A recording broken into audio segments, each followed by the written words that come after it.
Okay, we're starting again. This is week 5, video number 2. So we're looking at the rest of our work. We've done the discussion boards. Like I said, the ones I've seen so far for this class at least are looking spectacular. So keep up that good work. Remember to answer 2 people. That's always the thing, and I'll be adding some stuff in there as well. Week 5, we do the urinary system. That's the kidneys and the ureters and the bladder and the urethra and stuff like that. So when you do your labels and when you do your drawing, make sure you're drawing. You follow my other video. I have another video which I show how to do it. It's basically 2 kidneys and 2 little lines with ureters and a little bladder and urethra. It's very simple to do.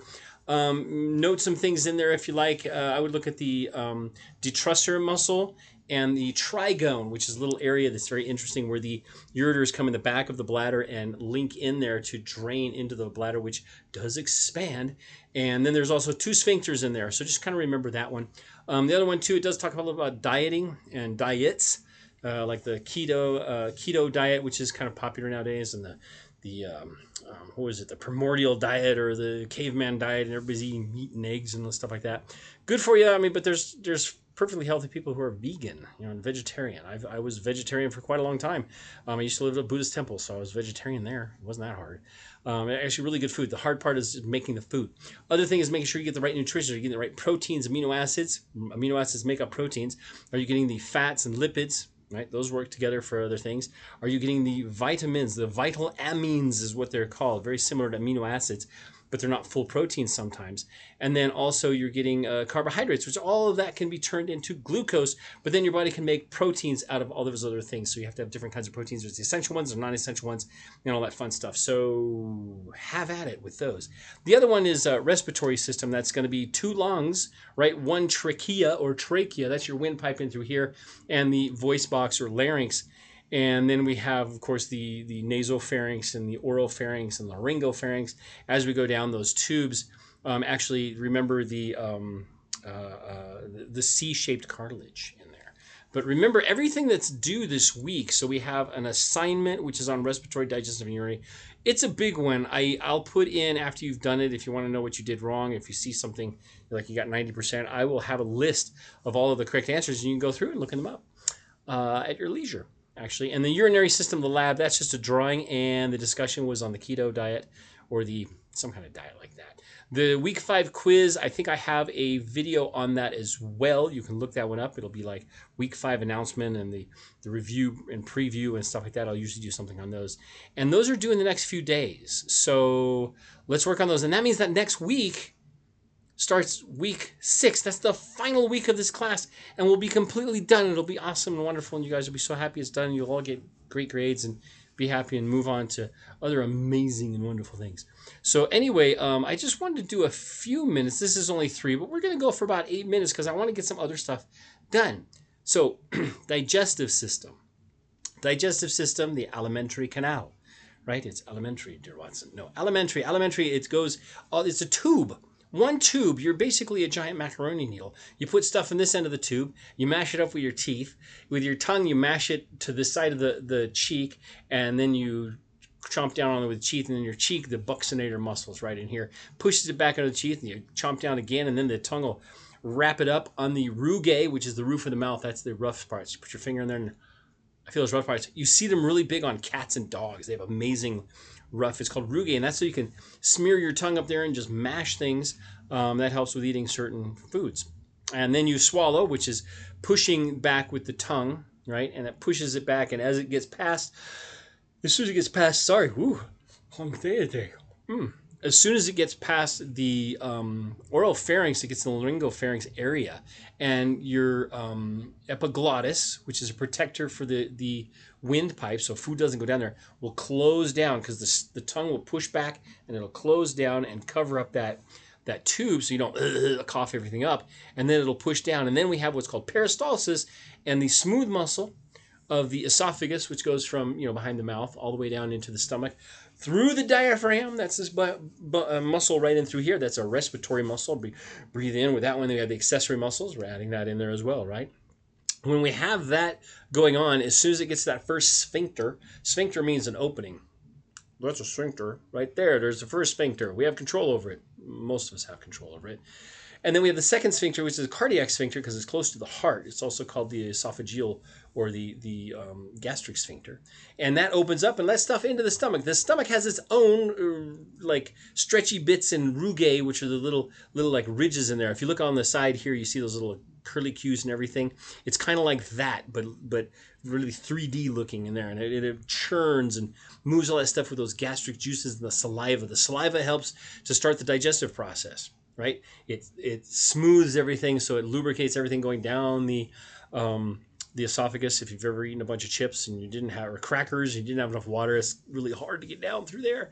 And you always get that one cracker that went crooked and terrible and hurts. And then it gets the stomach, and the stomach will release more gastric juices, and some of them are water and some of it is hydrochloric acid and stuff like that. So that'll help with this churning action your stomach does. You don't really feel it because it's pretty slow. And then what it does, it makes it into a thing called chyme, CHYME. And what that does is makes it into kind of a paste. It goes back past the next one, which is called the duodenal or duodenal, depending on how you say it. It's the next sphincter from out to get out of the stomach. That poops it out into, well, it doesn't poop it out yet. We're not pooping yet. We're actually moving the digestive material, which is called chyme. When you chew it up, it's called a bolus, and it goes all the way down. The bolus goes down here, mixed with more fluids, becomes chyme, right? That chyme then becomes this like slurry, right? And your pancreas and your gallbladder, if there's fats in there, your gallbladder is going to squeeze and push some of that bile out. And that bile is just like Dawn dishwashing liquid. If you've ever like washed a bunch of spaghetti stuff, in the spaghetti bowls and things like that in a sink, and you get that like orange slime on top of the water, and you put one drop of soap in there, and it goes whoop like that. That's emulsification. So it breaks down the bonds of the fats, right? So they can be absorbed later. And then you release some more pancreatic enzymes. Pancreas itself is another gland. It's like a little blob of, looks like a blob of fat, actually is what it looks like. But it's an exocrine, which means it shoots to the outside. This is all outside, all the way down. If I swallow a penny, it's still on the outside of me, technically, right? And then it comes out, it's on the outside. And then I can put it on my hand or whatever it is. I'd wash it first. So anyway, as we're working through that stuff, the pancreas, the exocrine part, will release digestive enzymes. Digestive enzymes like proteases for proteins, amylases for carbohydrates, and that's anything that's like starchy, potatoes and breads and stuff like that. And then proteins like meat, right? And beans and nuts and stuff like that.